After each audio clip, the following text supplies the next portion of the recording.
Biasanya masalah yang datang ke Komnas HAM itu kalau sudah mentok di mana-mana, sudah berdarah-darah, baru datang sini. Sudah hancur kali lah pokoknya, barulah datang ke sini. Ya, ada sekitar 75% peserta aksi itu adalah anak-anak. Bisa backfire ketika terjadi ketidakpuasan publik yang makin meluas. Nah, itu berbahaya buat kepolisian sendiri gitu. Bolak-balik juga kita menyampaikan rekomendasi supaya RUU PPRT ini segera disahkan. Malah kita sudah sampai bikin agenda jalan kaki bersama itu.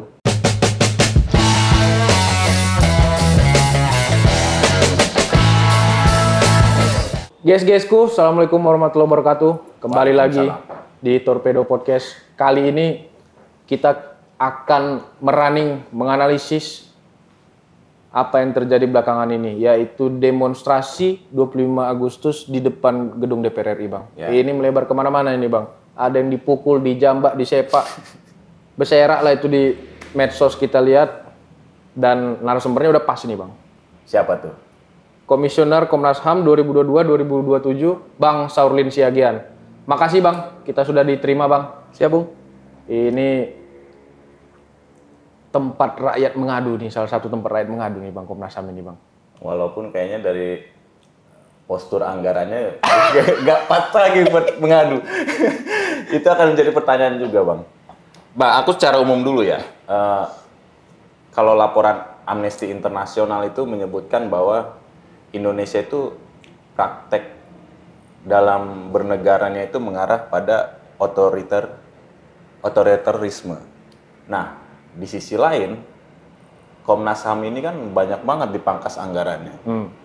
Itu bagaimana sih Komnas HAM itu bisa menyikapi hal-hal tersebut, mau melakukan advokasi maupun memberikan pelindungan kepada orang-orang yang terkena terhadap praktik-praktik otoriter itu, tapi anggarannya terbatas. Pelurunya tak ada. Pelurunya tak ada istilahnya kalau kata orang Medan ini.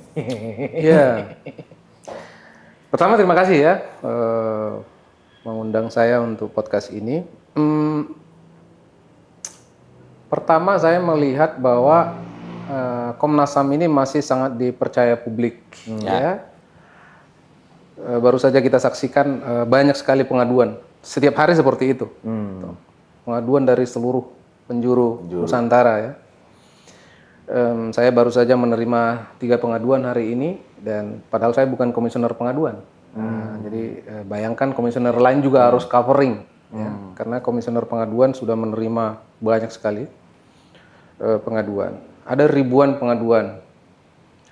Di satu sisi kita menganggap itu sebagai trust publik yang tinggi, meskipun sesungguhnya tidak banyak problem ini yang bisa kita selesaikan.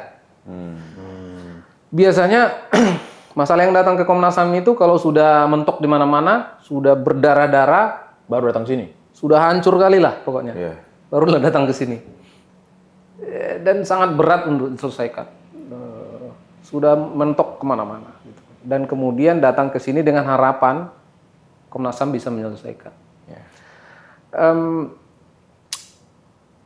Tentu dukungan publik ini penting buat kita untuk memberi semangat ya, karena kita juga sangat terbatas di Komnas HAM, tadi udah disampaikan. Namun tentu tidak ada excuse juga buat kita, karena perjuangan di sini itu kan perjuangan yang sesungguhnya tanpa Komnas HAM juga harus dilakukan semua orang. Ya.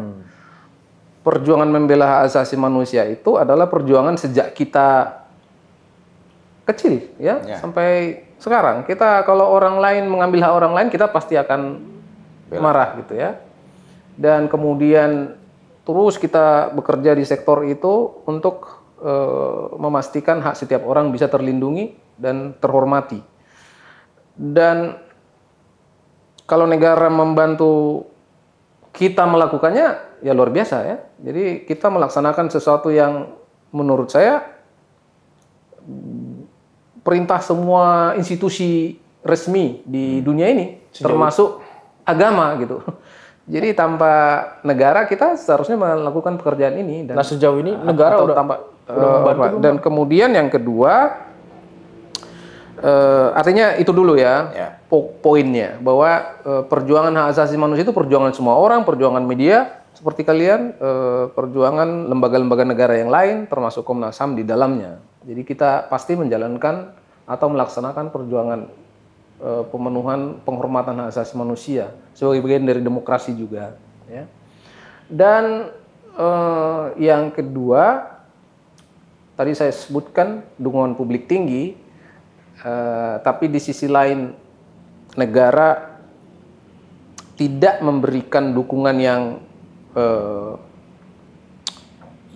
memadai, ya, katakanlah begitu. Karena kalau kita bandingkan Komnas HAM dengan lembaga-lembaga lain yang baru lahir kemarin tuh sangat berbeda, ya. Misalnya Komnas HAM anggarannya jauh lebih kecil dari anggaran misalnya LPSK. LPSK itu kan baru lahir ya dibanding Komnas HAM. Kita itu lahir 93. Tapi anggaran kita adalah anggaran yang paling kecil. Bandingkan dengan KPK. KPK juga baru lahir. KPK itu udah di angka triliunan, ya. Kita itu ya kecil lah, paling kecil. Namun bagaimana saya memandang itu? Saya kira ya di sisi lain kita bersyukur negara nggak mau bubarin Komnas HAM juga gitu. Jadi masih ada, masih diberi kewenangan, masih ada undang-undang yang kita pakai, dan artinya memberi payung kepada kita untuk bekerja, itu sesuatu yang positif. Namun sepertinya kita ini masih dianggap sebagai etalase gitu, etalase bahwa negara kita ini demokratik, ya, dengan adanya Komnas HAM, namun masih dibutuhkan keseriusan, ya, untuk jika pemenuhan dan pemajuan HAM bisa dikerjakan dengan bentuk dukungan yang serius.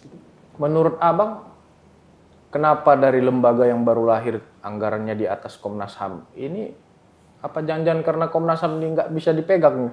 Karena jangan sampai kita kasih yang ini malah kita pula yang dipukulinya, kan? Ada roman-roman kesana nggak menurut Abang? Komnas HAM itu lembaga negara yang unik, ya, karena menurut Undang-Undang 39 kita itu tunduk pada dua norma, ya. Satu norma nasional, tapi satu lagi dengan konvensi-konvensi internasional. Ya.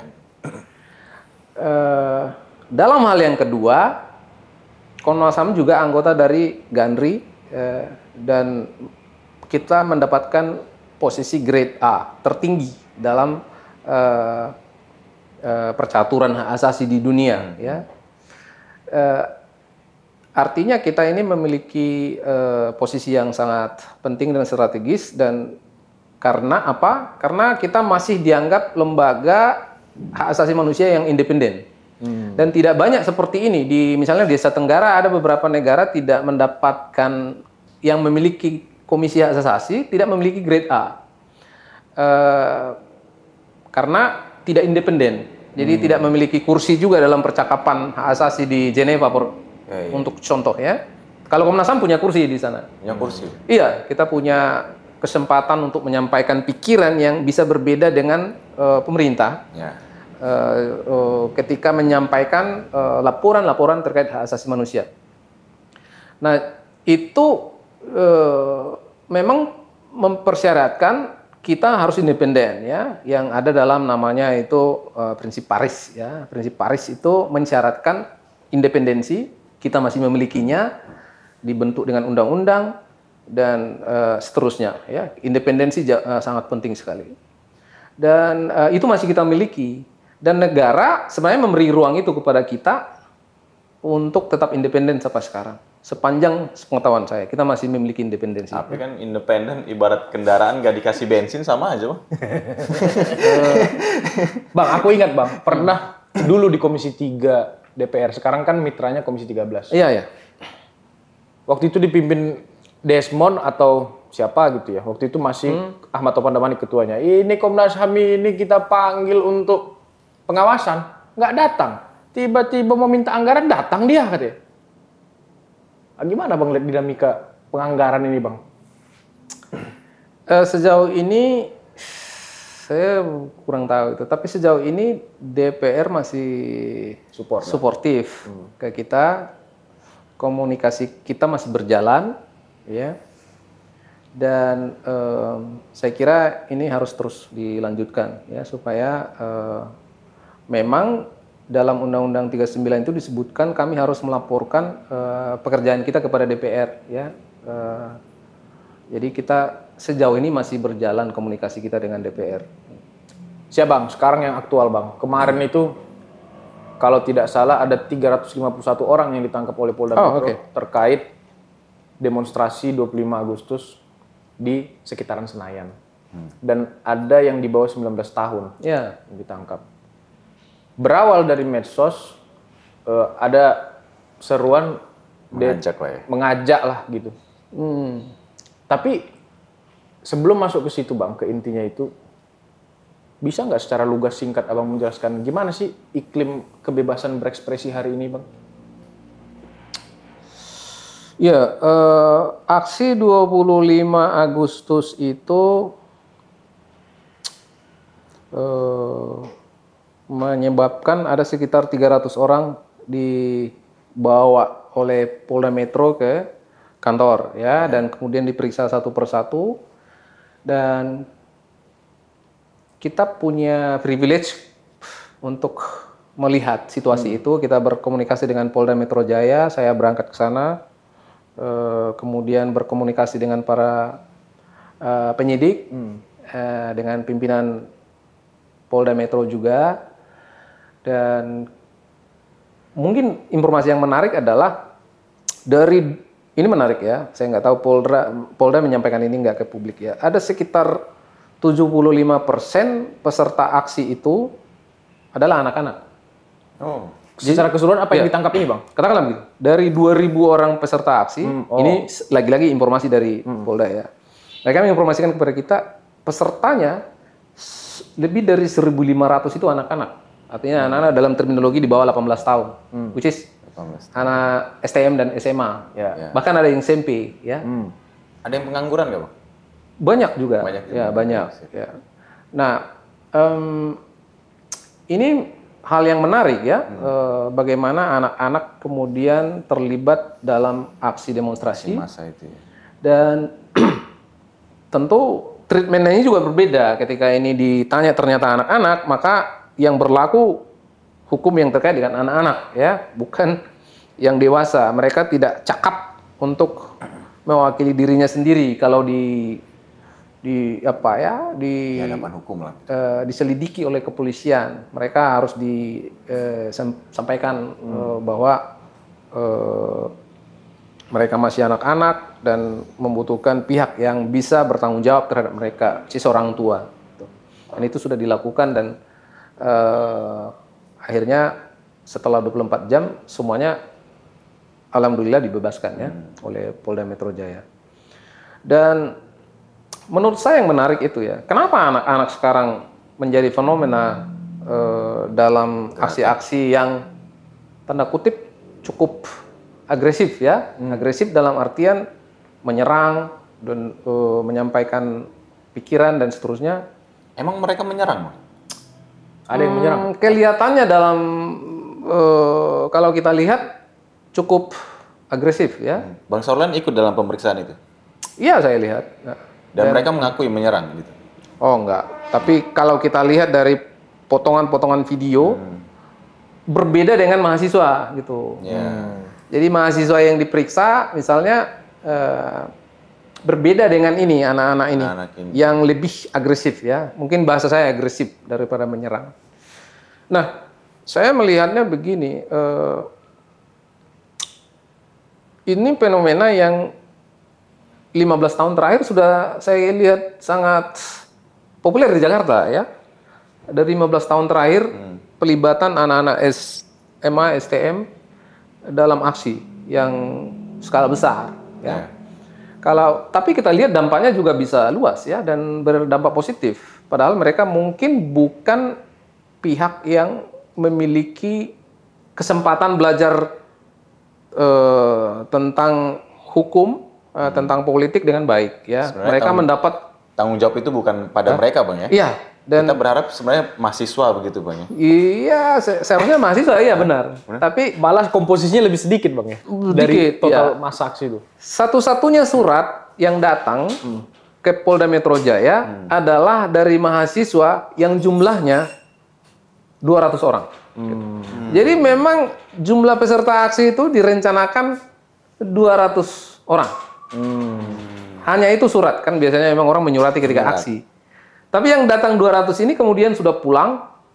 Nah, ini masa yang dari mana-mana ini muncul, inilah anak-anak ini. Nah, ada dua membaca ini menurut saya ya. Mana Bang? Coba Bang. Ngerti nggak orang itu, Bang? Tunggu sebelum sampai sana. Biar abang ini dulu menunjukkan dua tadi. Ngopi. Silakan Bang sambil ngopi Bang. Kalian nggak ngopi? Udah Bang. Tadi belum ngopi. Jadi gini. Aksi di Jakarta, aksi di Semarang, kemudian dulu aksi menolak putusan MK. Ini kan rentetan yang melibatkan anak-anak ini. Ya. Dan sekarang kalau kita lihat, kalau STM itu umurnya berarti antara 15 ke 18. Itulah yang menyebabkan mereka dikategorikan sebagai anak-anak. Kan 18, ya, maksimal 18. Di atas 18 sudah tidak anak-anak. Nah, coba mungkin ini agak melebar diskusi kita yang agak sifatnya sosiologis ya, tidak normaham gitu.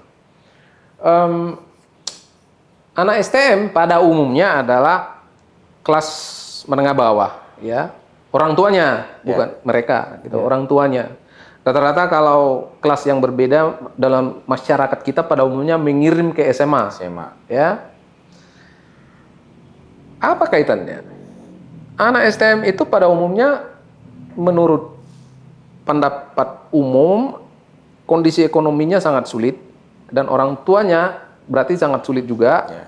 Dan artinya mereka hidup dalam situasi yang sangat sulit ya secara finansial. Ya. Dan artinya mereka itu sangat sensitif dengan kejadian-kejadian yang terjadi di sekitar mereka yang mereka lihat dari media sosial. Ya. Jadi menurut saya ini mungkin saya agak berbeda dengan kepolisian, sedikit berbeda. Saya lebih melihat ini sebagai sesuatu yang alami karena situasi yang mereka hadapi di rumah sebagai kelas bawah yang kesulitan secara finansial, lalu mereka melihat seperti apa narasi-narasi elit ini di dalam media sosial dan itu beredar dengan sangat cepat. Itu sesuatu yang menurut saya dengan gampang menyulut solidaritas, ya, kesamaan nasib ini orang-orang susah, orang sulit ini. Jadi itu yang pertama yang terjadi bahwa mereka tersulut ya daripada kalau saya dalam berbagai kesempatan melakukan koordinasi dengan kepolisian, biasanya mereka menyebut ada kaitannya misalnya dengan ideologi tertentu gitu. Dengan kelompok tertentu. Kelompok tertentu, misalnya saya sebut aja misalnya anarko gitu ya. Itu tapi menurut saya masih perlu dibuktikan karena anak-anak STM ini bukan orang yang memiliki kesempatan belajar atau mendapatkan pengetahuan atau membuat diskusi kelompok ya katakanlah begitu terkait pemikiran-pemikiran yang serius seperti itu. Itu pemikiran serius. Kamu harus memahami dasar-dasar filsafat kalau kamu ingin memilih prinsip-prinsip tertentu seperti itu. Itu butuh waktu juga memahaminya. Dan sekarang kan tradisi anak-anak muda ini bukan orang yang tahan membaca buku berjam-jam. Mereka hanya baca yang sepotong-sepotong lalu scroll. Nah, jadi ini Gen Z ya. Gen Z ini adalah anak-anak STM itu. Nah, jadi agak kejauhan kalau mereka dianggap terkait dengan yang tadi. Ini ya anak-anak STM itu, SMA itu. Jadi lebih pada sesuatu respon spontan terhadap apa yang mereka baca, tetapi respon spontan atas pengalaman hidup sehari-hari yang memang berat, gitu loh. Jadi hidup ini sudah berat, tiba-tiba ada sesuatu yang menurut mereka bertentangan dengan realitas itu, mereka ingin menyuarakan itu. Saya sebenarnya secara random mewawancarai ya, yang anak-anak ini. Menurut abang hasil wawancaranya itu mereka paham nggak sih bang? Mereka Kan bilang ada ya karena tuntutannya. TikTok gitu, karena TikTok, karena Instagram gitu. Lalu tidak berkelompok juga. Ada yang sendirian datang gitu. Oh iya. Naik sepeda motor, ditinggal di Palmera, dia pergi aja ikut demo. Atau misalnya berboncengan berdua aja. Kalau kita demo zaman mahasiswa kan ada konsolidasi, ada rapat, ada ini, ada bikin spanduk bareng-bareng, lalu kemudian gerak bareng-bareng dan sistematis gitu. Nah, Dan sebelum jalan berdebat dulu kita itu bang dulu. Nah itu Diskusi, mapping, kenapa argumennya apa, bla bla bla bla. Udah banyak diskusinya, masanya sedikit. Nah itu dia. Nah, ini nggak banyak diskusi, masanya banyak kan gitu. Bang, pada saat riksa itu bang, kan soal tunjangan, perumahan dan lain-lain. Mereka dalam nggak menjelaskan itu? Atau hanya sekedar memahami ajakan atau provokasi yang sepotong sekalimat dua kalimat ini?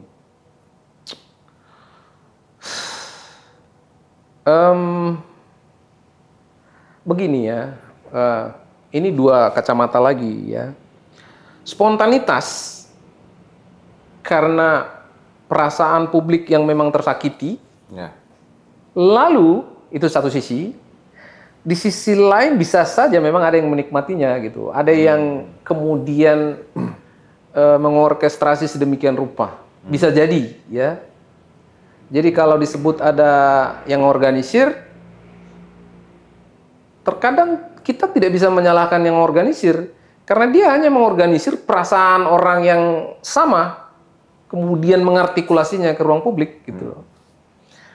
Jadi mencari kambing hitam terkadang tidak efektif dalam situasi seperti ini, atau mencari apa kalau istilah aparat ya, mencari dalang gitu ya. Karena tidak ada demo yang berhasil tanpa suatu kondisi atau prakondisi yang menyebabkan memang tuntutan menjadi membesar, ya kan gitu kira-kira. Ada yang untung kan bisa jadi ada, tapi menurut saya lebih pada ada situasi yang memang bisa menimbulkan kejadian itu, gitu. Jadi bukan sesuatu yang muncul begitu saja. Ada prakondisi yang menyebabkan suatu unjuk rasa menjadi suatu yang menjadi gelombang yang besar. Gitu. Inilah sur nyawa ngomong sama senior awak ini. Belum to the point awak, udah langsung ke situ. Belum ku tanya siap. Ada nggak yang mendesain ini? Udah langsung dijawab bang. Okay. Artinya bang, menurut abang ini alamiah bang ya? Butuh fact finding yang lebih jauh ya.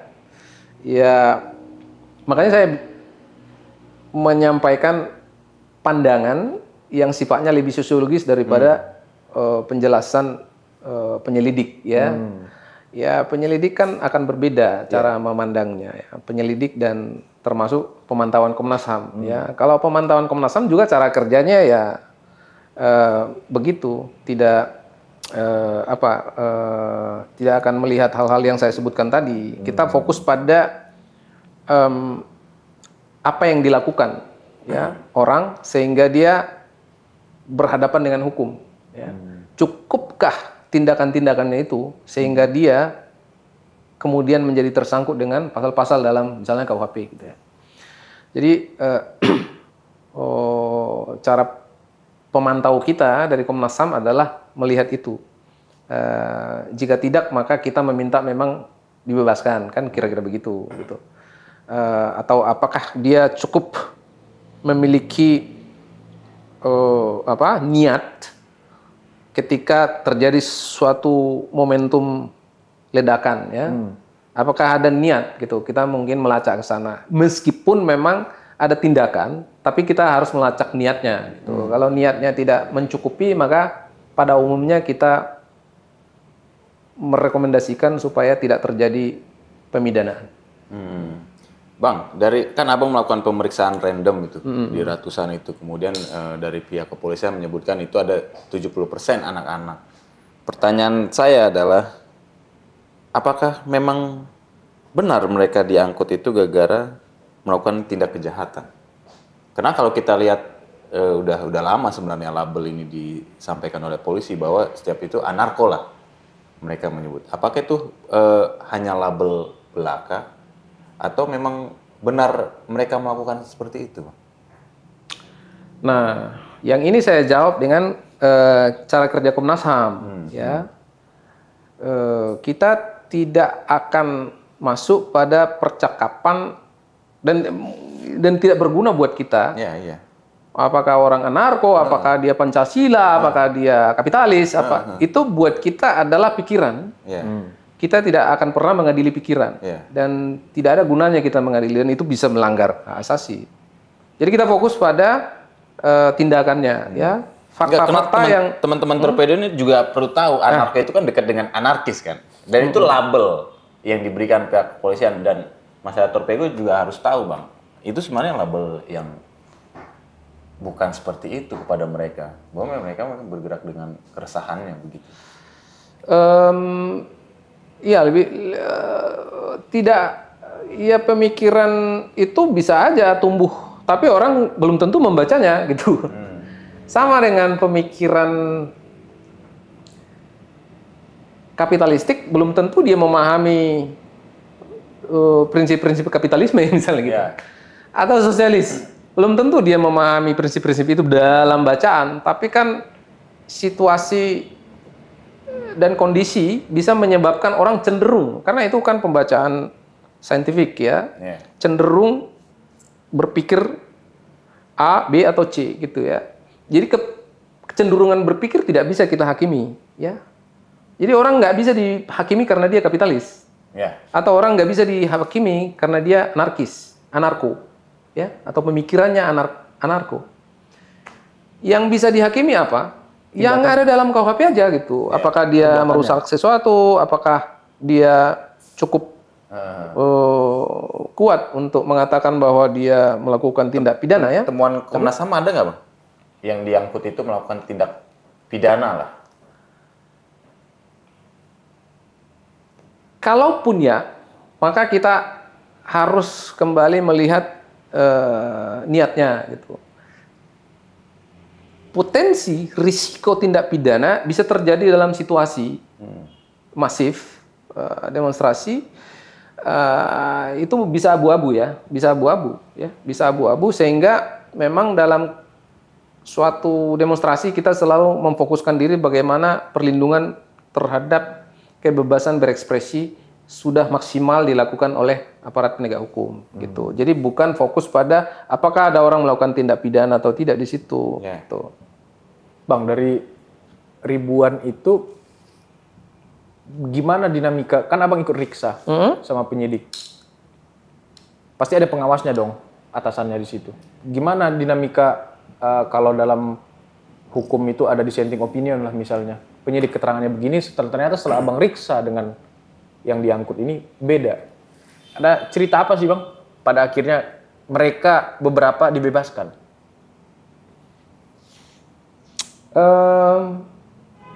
Saya kira juga polisi memiliki pertimbangan-pertimbangan, ya, ketika menetapkan status, ya. Jadi selain fakta-fakta, mereka mempertimbangkan hal-hal lain yang mungkin meringankan, ya. Dan kemudian bagaimana polisi juga saya kira cukup cerdas memahami apa yang dimaksud dengan hulu hilir, ya. Ini hulunya apa, hilirnya apa gitu, dan oleh karena itu tindakan berlebihan bisa backfire juga gitu. Misalnya penetapan tersangka gitu bisa backfire ketika terjadi ketidakpuasan publik yang makin meluas. Nah, itu berbahaya buat kepolisian sendiri gitu. Sehingga polisi memiliki pertimbangan-pertimbangan sehingga katakanlah misalnya menetapkan status yang ditahan gitu. Tapi kalau udah ngelempar kursi rusak kaca jalan motor DPR, boleh lah, Bang, sesekali dikasih sekolah, Bang. Ya kan? Dibakarnya Pospol itu kan dari uang pajak negara rakyat juga membangun itu.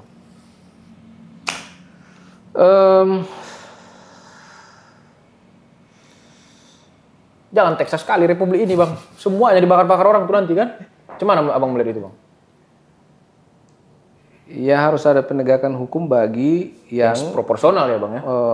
yang menurut saya memang secara sengaja melakukan tindak pidana ya. Namun harus dilihat secara proporsional ya. Apakah ada niatan dan apakah situasi yang menyebabkan. Situasi yang menyebabkan itu macam-macam ya. Jadi harus lebih arif dan bijaksana juga kepolisian. Kita harus bisa membacanya lagi dalam konteks yang lebih besar ya, bagaimana demokrasi bisa bertumbuh di Indonesia, bagaimana kebebasan berekspresi semakin terlindungi dengan baik, dan di sisi lain perlengkapan kepolisian semakin bagus juga. Jadi polisi memang harus memperlengkapi diri dengan lebih baik sehingga ketika terjadi situasi di lapangan polisi bisa lebih melindungi diri juga gitu ya. Dalam sejarah perkembangan kita sebagai negara demokrasi ya begitu, memang demonstrasi selalu menimbulkan ekses-ekses ya. Peristiwa 98 juga menimbulkan ekses dan kemudian kita memanen hasil dari itu. Tapi korban 98 juga banyak gitu kan. Polisi juga banyak korban saat itu atau ABRI saat itu. Tapi kita sebagai generasi pasca 98 menikmati hasil dari ledakan konflik yang terjadi 98. Termasuk polisi menikmatinya. Kenapa? Polisi sekarang memiliki kewenangan sebesar ini ya karena 98. Ya. Misalnya begitu. Memisahkan diri dari ABRI pada saat itu. Yoi. Sekarang kan polisi memiliki kewenangan yang jauh lebih besar pasca 98 gitu. Itu adalah salah satu perjuangan reformasi. Dan saya kira demonstrasi yang tujuannya adalah kebaikan negara dan bukan kepentingan pribadi perlu dilindungi jauh lebih baik. Ya. Saat kemarin itu Komnas HAM sampai mengeluarkan rekomendasi nggak? Belum sempat. Belum sempat karena bubar. Peristiwa 25 kan. Peristiwa 25 itu di situ dia terjadi, kita datang dan kita bertemu dengan Polda Metro Jaya, diskusi dengan beberapa pimpinan PJU, lalu ada komunikasi yang sifatnya masih informal bagaimana menghadapi situasi itu dan kemudian akan ada gelombang-gelombang berikutnya juga. Ya kan? Jadi kita tentu apresiasi juga mereka sudah bebaskan semua, tentu dengan pertimbangan-pertimbangan mereka. Jadi, karena memeriksa itu juga pasti melelahkan. Mereka pasti sudah nggak tidur itu kan. Karena dia periksa mulai 1 hari sebelumnya sampai besoknya. Jadi para penyelidiknya itu sudah ngantuk-ngantuk juga sambil mengetik kan. Mata merah itu. Dan mata merah berarti itu. Nggak tidur. Ya kita tanya juga gimana? Ya ini belum istirahat Pak gitu ya. Nggak shift, nggak ada shiftnya. Karena dia memeriksa gantian saat memeriksa gitu. Satu orang bisa 1 jam kan. 300 orang tuh diperiksa dan ya itu situasi di sana memang chaos.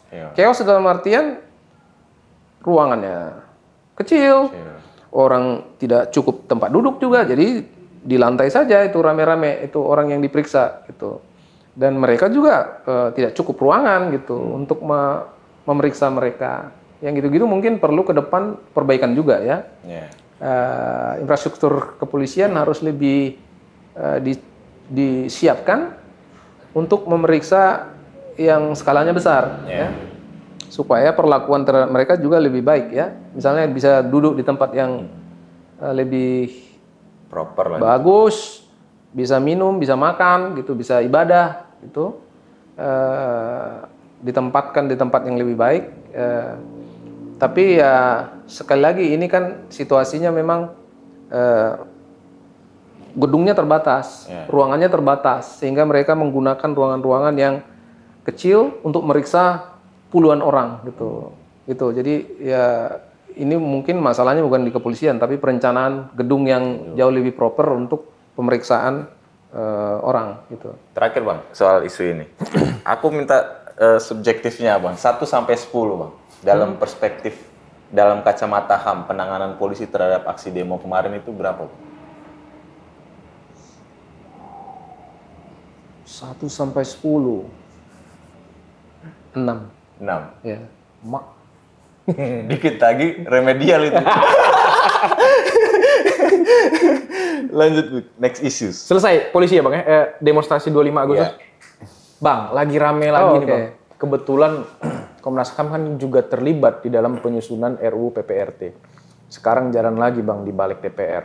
Lagi pembahasan DIM. Ini barang udah 20 tahunan. Carry over terus. Tapi nggak jelas juntrungannya. Sementara saban tahun, saban bulan berita kekerasan terhadap PRT entah luar negeri, dalam negeri itu kerap terjadi Bang. Nah, kita acap kali latah bilang bahwa RUU ini sangat harusnya disahkan, dikebut untuk perlindungan ini. Capek kan Bang kita dengar berita itu kan, entah dari Saudi, dari Malaysia, entah dari mana lah itu. Ada nggak Bang catatan Abang? Nah, informasi terakhir yang kita terima, ini jalan dan mulai difokus di aspek pemidanaan Bang. Di draft yang baru kita baca, di pasal 30 apa 31 lupa, untuk pemberi kerja itu ada ancaman pidana 8 tahun penjara ketika dia terbukti melakukan kekerasan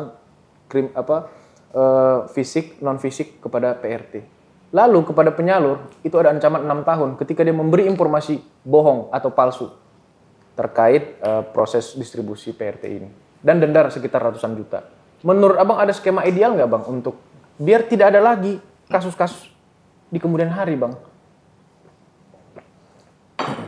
Nah, yang pertama tentu kita ingin dorong supaya secepatnya RUU ini menjadi undang-undang ya, dan kita Komnas HAM juga sudah menyampaikan rekomendasinya. Bolak-balik juga kita menyampaikan rekomendasi supaya RUU PPRT ini segera disahkan. Malah kita sudah sampai bikin agenda jalan kaki bersama itu. Zaman Menko Polhukamnya masih Mahfud MD, dia ikut tuh. Jadi Komnas HAM bikin pawai itu 1 hari itu di Monas. Ya. Tahun 2023. Dan artinya itu menunjukkan keseriusan kita supaya ini segera disahkan. Pertama, yang paling penting adalah untuk memastikan status hukum mereka sebagai pekerja, dan yang kedua memastikan supaya mereka mendapatkan hak ya. Itu yang paling penting sebenarnya, status hukum dan hak. Karena selama ini kan abu-abu ya. Kita tidak tahu mereka ini apa dalam dunia rumah tangga kan begitu. Dia di dalam tapi tidak jelas statusnya. Nah, oleh karena itu menurut saya kejelasan itu yang paling penting. Ya, selemah apapun draftnya menurut saya perlu segera disahkan supaya ada kejelasan dulu. Kejelasan dulu supaya nanti implikasinya luas tuh. Kalau ada kejelasan itu mereka akan ada urusannya dengan hak atas kesehatan ya, misalnya BPJS dan lain-lain, atas pendidikan tentunya kalau ada anaknya dan lain-lain, dan identitas gitu. Ini mereka ini masuk dalam, kalau dia misalnya punya anak dan kemudian di rumah itu, ini lebih kompleks lagi kan, ada rumah orang berada, lalu ada asistennya menikah, punya anak di situ, dijadikan sebagai apa gitu? Apakah? Nah, ini kompleks ya. Jadi menurut saya perlu kejelasan status itu jauh lebih penting untuk yang domestik ya. Saya bicara yang domestik supaya ada kejelasan gitu. Kalau saya tangkap percakapan di DPR beberapa tahun lalu, kenapa ini sulit disahkan? Karena DPR masih melihat ada relasi kekeluargaan di Indonesia terkait PRT dan terkait asisten dengan orang yang meng-hire-nya, dan kebanyakan keluarga itu. Tapi menurut saya itu jangan menjadi alasan ya. Jadi jangan karena keluarga jadi kita bisa menindas orang kan kira gitu. Justru itu haknya harus lebih dihormati dan dilindungi. Itu jadi ya melalui podcast kalian ini saya berharap didengarkan juga, segeralah ini disahkan selama apapun draft yang ada untuk mendapatkan kejelasan status, dan nanti kejelasan status akan mengalir ke hak-hak pekerja ini. Sebagai pekerja ya kita tetapkan mereka akan sangat merubah banyak hal. Kalau dari keterangan Ketua Panja RUU PPRT sekaligus Wakil Ketua Balik Bang Budi Aditya, ada 2 sisi Bang. Kalau yang memang dia berbasis kekeluargaan itu tidak akan diatur. Misal kita dari kampung bawa, Oke. karena kenal kanan kiri atau di kampung sebelah. Yang diatur ini yang resmi lewat penyalur. Oke. Inilah yang akan diatur. Dan memang sebagai kelas menengah yang hidup di ibu kota ini, Bang, aku ngerasakan, Bang. Kadang-kadang ditipu-tipu juga kita sama penyalur ini. Bagus ini barang dari Arab katanya, padahal kerja pun tak pernah. Minta gaji tinggi, ya kan? Jadi itu realitas yang aku alami sebagai kelas menengah, Bang. Dalam kacamata HAM, sebenarnya posisi mereka ini dua-duanya perlu diatur. Satu aja yang diatur sebagaimana keterangan Ketua Panja, atau seperti apa, Bang? Yaitu masalah berikutnya menurut saya memang once mereka memiliki kepastian hukum, maka yang lain akan mengalir dalam artian misalnya edukasi ya, edukasi dan kemudian formalisasi terhadap pelatihan ya dan balai-balai pelatihan kepada asisten ya. Oleh karena itu bisa menjawab apa yang kamu risaukan tadi soal kualitas dan lain-lain ya. Karena memang kalau ada latihan yang serius bersertifikasi, maka kita tahu kualifikasi yang kita cari apa gitu. Kalau dia jaga anak memang kualifikasinya harus memahami itu. Jangan dia menjadi pekerja A sampai Z juga gitu. Kualifikasi yang kita cari apa gitu. Jaga bayi, menjaga rumah, memasakkah apakah gitu. Nah, jadi once mereka mendapatkan status hukum yang jelas, saya yakin hak-hak lain bisa mengikuti dengan cepat.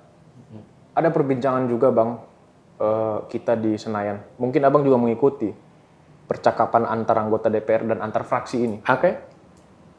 Ada kekhawatiran terkait proses pemidanaan. Jangan sampai nanti emak bapak yang udah sepuh ini dipidana sama si PRT yang kita pekerjakan ini.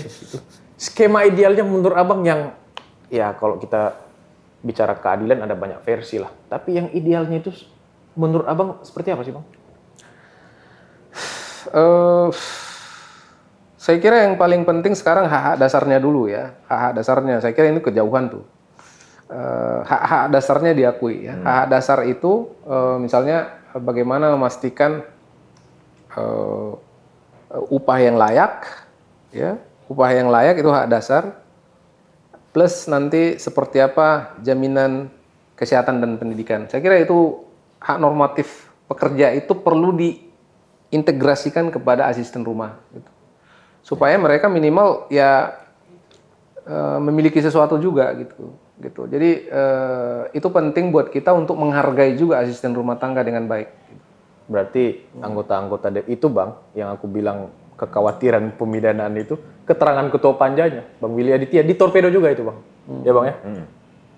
Menurut Abang, Parno juga apa cemana ini? Mereka-mereka ini yang menolak ini karena kekhawatiran tadi. Saya nggak bisa komentar terkait kekhawatiran itu ya, karena itu harus membutuhkan kajian lagi. Tetapi yang Komnas HAM itu atensinya selalu pada kelompok yang ya. Kelompok apa yang di Indonesia yang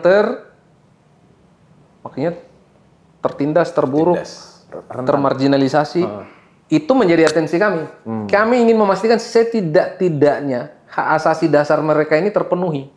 Siapakah mereka? Termasuk di dalamnya adalah asisten rumah tangga, ada masyarakat adat, tentu buruh, dan kemudian anak-anak, perempuan, pekerja jermal, gitu. Nah, jadi itu kewenangan Komnas HAM dan itu memang suara yang harus selalu kami sampaikan. Kami fokus untuk memastikan ada kelompok-kelompok yang hidupnya paling buruk di Republik ini harus diangkat. Gitu. Paten sekarang hantu laut. Hantu laut. Apa itu hantu laut? Suara yang kita kumpul, kita kolek dari netizen, Bang. Oke. Dia ngasih DM ke akun sosial media kita, lalu kita ramu di sini, Bang. Satu pertanyaan, Bang. Jangan panjang-panjang. Oke, siap. Izin, Bang Saurlin. Ini ada beberapa request yang kita elaborasi jadi satu substansi, yaitu kalau ciri utama negara demokrasi itu kan menjunjung tinggi prinsip-prinsip kemanusiaan. Artinya prinsip-prinsip kemanusiaan ini di atas hukum. Nah, kita ingin mengetahui ketika kita relasikan dengan undang-undang PPRT ini yang kemudian selalu ditunda, selalu menjadi jualan ketika kampanye dan yang lain-lain, bagaimana Bang Saurlin melihat potret ini? Bahwa ternyata prinsip-prinsip kemanusiaan yang ada di Indonesia ini itu dijadikan bahan dagangan dan kemudian tidak dilibatkan dalam ruang hukum yang konkret. Oke. Silakan Bang Saurlin. Sama Ya. pun terakhir Bang. Iya, Aku iya. lupa. Silakan Bang. Siapa? Iya, iya. Saya menjawabnya dengan agak berputar sedikit. Silakan putar Bang. Apa Bang?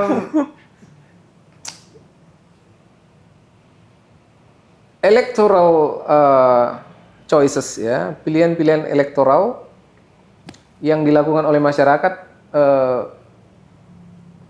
akan dipertimbangkan oleh para politisi, begitu. Itulah sebabnya menurut saya pada momen-momen tertentu ada janji terkait bagaimana segmen-segmen tertentu dalam masyarakat akan diurus. Dan di Indonesia ini banyak, bukan hanya asisten rumah tangga, ya.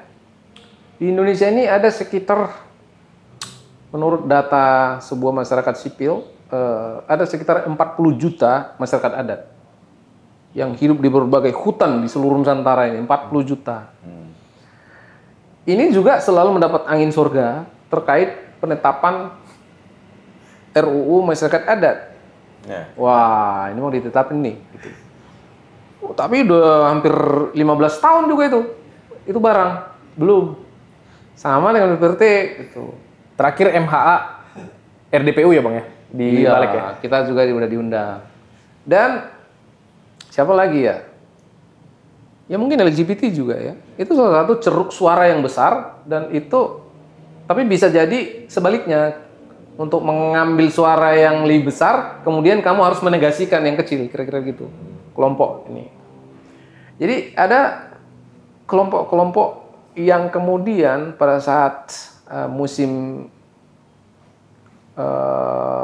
elektoral kemudian mendapatkan perhatian, tapi ketika sudah selesai kemudian tidak mendapatkan perhatian karena ya dianggap ada pertimbangan-pertimbangan lain yang sudah kita diskusikan tadi, ya. Nah, saya kira ini sebaiknya memang harus segera diurus, ya, harus ditetapkan lah, ya, harus dibuat perlindungannya, diurus legislasinya sehingga nanti ada perlindungan hukum bagi kelompok-kelompok ini sehingga tidak menimbulkan ketidakpuasan publik yang meluas, kira-kira gitu. Ya. Kalau aku terakhir Bang, kemarin itu kan ada Bang, wartawan foto dari Antara itu digebukin. Dia memakai identitas yang jelas, pakai helm, pakai rompi, Di mana? kamera 2 di depan DPR itu Bang. Sampai ya udah didamaikan lah Kabid Humas Polda Metro Jaya sampai datang ke kantor Antara. Tapi kan fenomena ini itu sebenarnya sudah berulang kali terjadi. Komnas HAM tidak ada menemukan itu Bang, melakukan pemeriksaan itu.